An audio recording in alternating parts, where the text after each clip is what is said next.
je dérange là, merci. Donc, il y a Nabalo Monansuki, Nabenansuki, Samuniane, Zouvania, Botonia, Saïnia, Yen Sagati, Kupia Kupia. Wan Lutelaga, Yana Chirigan San Nago, Kamin Nago, Tonga Ida Wagan San. Oui, aïe. Nous sommes basés à Catford.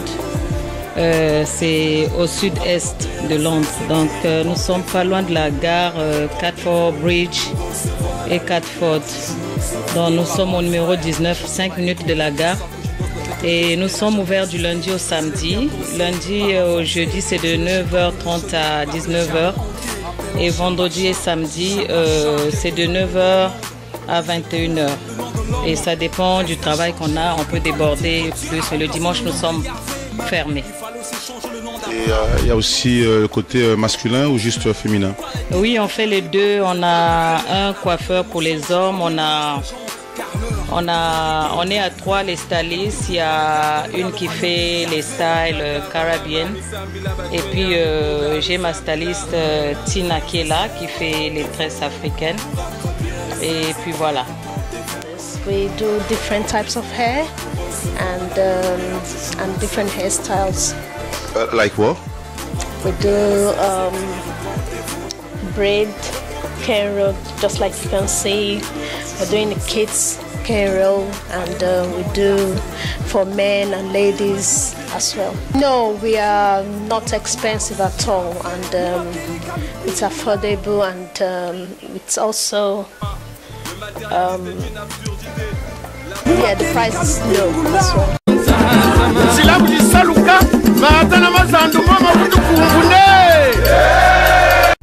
Au sortir de la conférence nationale, oui. M. Sassou était fini. Oui. Mais pourquoi le MCDDI est allé signer un accord avec le diable? C'est une contre-vérité. À la sortie de la conférence nationale, il y a eu élection. Attention. Oui, il y a eu, mais laissez-moi finir. Non. Il chantait dans ses meetings. Non, faut pas, ne changez pas de débat. Vous dites bien que à la sortie de la conférence, il y a eu quoi? Il y a eu élection. D'abord la constitution du 15 mars 1992. Et puis des élections. Oui. M. Sassou avait été battu au premier tour. Il n'avait fait que 15%. Comme d'habitude, oui. Comme d'habitude. Vous l'avez trouvé vous-même. Et il a donné ce voix à M. Lissouba. Donc M. Lissouba a on a vu aussi M. Lissouba. Je viens. Parce qu'on a parlé de M. Kola d'abord. Oui. Voilà l'histoire. Hein? Parce que je suis quand même témoin de l'histoire. Et c'est une chance pour vous. Oui, je peux en parler. Et je dirai aux gens, je peux les mettre dessus qui dit mieux. Oui, c'est ça. Mais voilà. Donc, M. Lissouba arrive au pouvoir avec le voix de M. Sassou. Et M. Lissouba élu. Donc, avec le voix de M. Sassou. Mais ils ne se sont pas accordés à leur niveau. Vous savez, nous, on n'est pas des revanchards. Nous sommes des hommes de paix, des hommes d'amour. C'est pas... oui. Les hommes de paix, on a vu aussi le MCD Télégramme. Oui, d'accord. Il y a aussi le phénomène ninja. Mais d'accord, lorsque vous êtes agressé, vous devez vous défendre. Aujourd'hui, M. Sassou est en train de faire ce qu'il est en train de faire. Parce qu'en face... Ah non, je parle du CDDI. Mais c'est ça justement, puisque je veux illustrer ce que tu es en train de dire. Quand quelqu'un se comporte comme M. Sassou, ne pensez pas que c'est facile. Donc vous pensez que la solution aujourd'hui au Congo est les militaires? La solution n'est peut-être pas militaire, la solution est politique. Mais celui qui est là, on change tellement de sujet. Ah non, nous sommes là, mais voilà, c'est une salade. La solution, c'est une salade. Ah oui, okay, on va repartir. Donc parce qu'il faut le passé, pour parler du présent. Parce qu'on ne peut pas parler du problème à Kaya ou du Congo sans connaître les années sombres du Congo. Et je pense que les années sombres commencent vraiment à partir de 97, c'est vraiment là où on a connu le sale. Oui, c'est vrai. Moi, j'ai toujours pensé qu'au lieu de dégorger le passé, il était souhaitable d'aller de l'avant pour expliquer. Non. Mais c'est une très bonne chose. Voilà pourquoi vous avez la chance d'être devant un témoin de l'histoire, un témoin vivant. Voilà pourquoi je vous explique. Je vous explique. Donc, M. Lissouba arrive au pouvoir avec le voix de M. Sassou. Ils ne se sont pas accordés. Vous voyez? Et les deux partis sont venus vers le MCDI. Lorsque vous négociez avec les gens, Mais il faut être sincère. Si vous n'êtes pas sincère, qu'est-ce qu'on fait? On part avec celui qui est plus sincère. Ah, donc, non, mais dans les négociations, c'était ça la vérité. Donc M. Sassou était... mais M. Sassou était finissant. M. Sassou, quand il arrive, il n'avait que le poids politique. Je dis qu'il n'avait que 15%. Mais non, on n'a jamais... Le MCDD a oublié tout ce que le PCT a fait subir à M. Kolela. C'est ça le problème avec nous. C'est ça le problème. C'est la différence avec M. Sassou. M. Kolela n'était pas rancunier. M. Kolela vraiment était un homme de paix. Dans son cœur, il y avait la paix, il y avait l'amour, il y avait la sincérité. M. Kolela, ce n'était pas un calculateur. À cette époque, lorsque nous l'avons pratiqué, il faisait la politique, pas pour lui, mais pour son peuple. Alors M. Polemaka, voilà. pour terminer, oui. Arrive 98. Oui. Mais qui donne l'information à M. Kolela, oui, comme quoi que c'est le mot contre Brazzaville? Vous étiez conseiller de M. Kolela en exil, oui. Est-ce que c'est vous? Bon, moi je suis en mission en Afrique centrale. Lorsque... Bon, en Afrique centrale, je ne dois pas... D'abord? Bon, en Afrique centrale, j'étais en mission dans toute l'Afrique centrale. Donc je dois... Parce que quand j'étais au parti, donc au MCDDI, je n'étais pas seulement conseiller, j'étais directeur de cabinet de M. Kolela Bernard. C'est moi aussi qui gérais sa diplomatie. Donc j'avais des missions par-ci par-là pour aller expliquer la politique du président Bernard Kolela. Donc rencontrer nos amis. Donc on descend, moi je suis en mission. Et aux États-Unis? M. Kolela est aux États-Unis. Moi je ne suis pas aux États-Unis. Je suis en Afrique centrale en mission. Donc celui qui m'envoie en mission en Afrique centrale. Vous savez?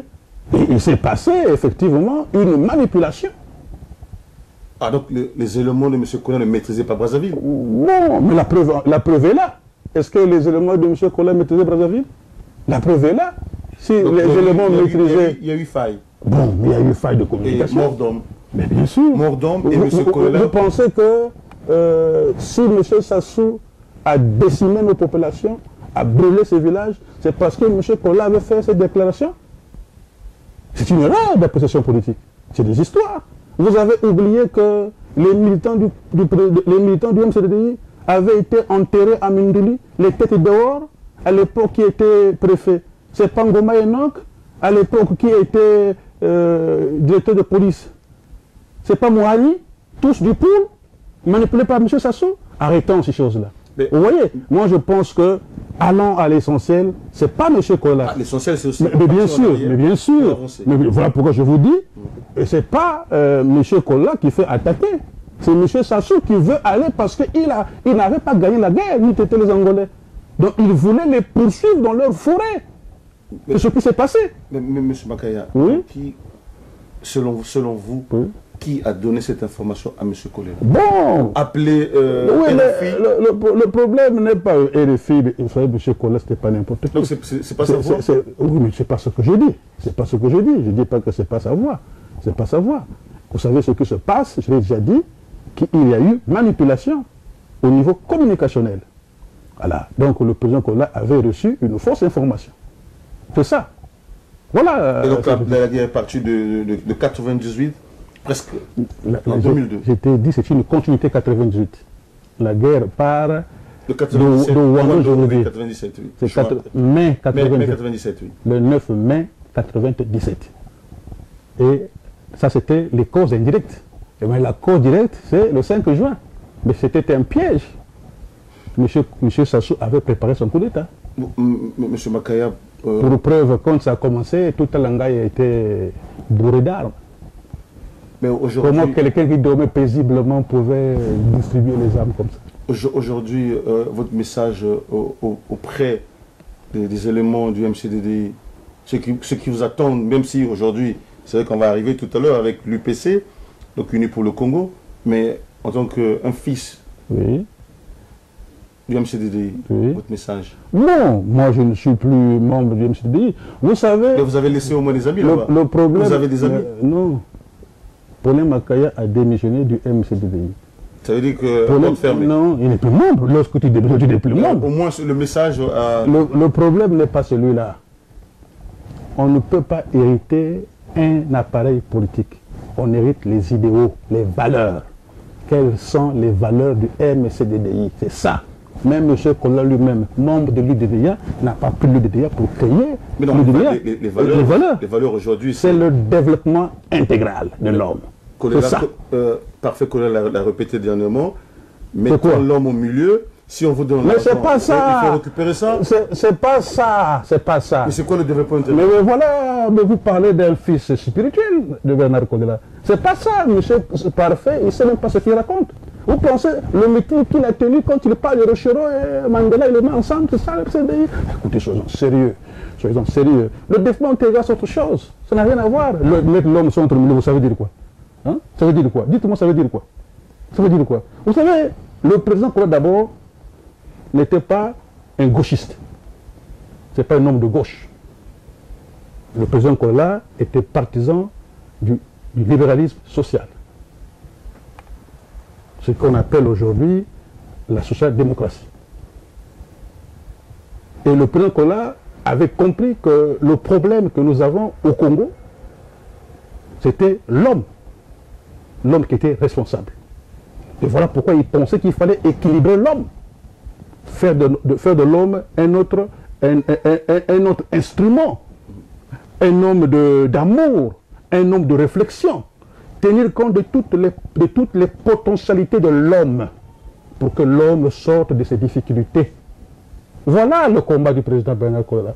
Et quand le président Kola le dit, il mettait, chez lui, le libéralisme était à visage humain. Ce n'est pas le libéralisme sauvage comme tu vois ailleurs. Voilà la politique du MCDDI. Est-ce que tu vois? Et il disait ceci que l'idéal est confondu à une courbe asymptotique. Pour ceux qui ont fait les mathématiques, ils comprendront. L'asymptote peut être oblique, horizontale ou verticale. Lorsque vous voulez y arriver, mais l'idéal avance. Mais il faut vivre l'idéal. Tout à fait. Voilà le MCDI. Ce n'est pas ce qu'il raconte Parfait. Qu'est-ce qu'il raconte? Ce qu'il raconte Parfait, c'est caduque. Mais écoutez, mais est-ce que vous avez vu M. Parfait, quand son père faisait la politique, il était derrière son père? Ils ont fait des politiques. Mais ça, c'est leur problème. Les historiens vont juger, les historiens, ils vont écrire sans doute là-dessus. Mais ils se battent dans les commissions pour avoir un peu d'argent. Est-ce qu'ils écrivent l'histoire au Congo? C'est pas possible. Ils ne font pas d'histoire, les historiens congolais. Alors, aujourd'hui, l'UPC. Ah, mais l'UPC, c'est l'avenir de demain. Unis pour le Congo. Unis pour le Congo. Le collectif, avec mes amis, on a mis en place un instrument de combat. Et nous travaillons. Vous savez, nous, on n'aime pas le tohu-bohu médiatique. Mais nous travaillons. La presse de Mpila dit que l'UPC, donc vous êtes coordinateur de l'UPC, que M. Paul Makaya, il n'est pas politicien, mais il est politicien, chien. C'est moi qui ai écrit ça. Vous pouvez lire. Ils ont pris mon expression. Ils ont volé mon expression. C'est moi qui ai écrit ça. Vous pouvez prendre. C'est moi qui ai accordé l'interview dans l'Afrique Éducation. J'ai dit que c'était des politiciens. Ils ont repris mon expression. Donc ils ont volé mon expression. Allez-y, l'histoire est là. Et ils ne créent pas. C'est des voleurs d'expression. Et la presse de Mpila écrit encore. M. Paul Makaya, c'est un opposant fantôme. M. Paul Makaya, c'est un aigri.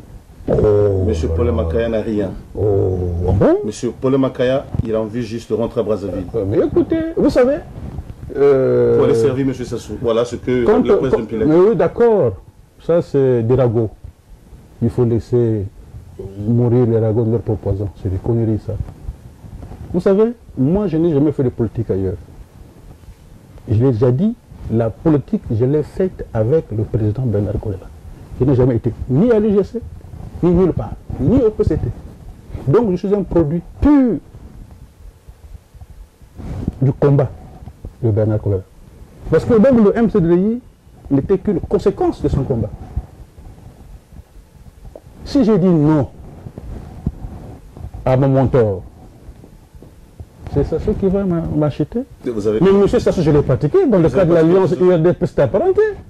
Poser la question à Oba. Poser la question à Pierre. Poser la question à Bongo, mais les mots personnels. Bongo, le président quand même. Non, le militaire qui est mort en Centrafrique. Hein? Mais chez M. Sassou, il y avait une paillote quand vous êtes là-bas. Il y avait un téléphone. Mais moi, je conduisais la délégation de la jeunesse du parti. J'ai posé, il était en France dans l'affaire Georgène. Donc je connais. Poser la question à Ngolo Pierre. l'actuel secrétaire. Mais pour vous, c'est un collègue dans le cas de l'Union de jeunesse.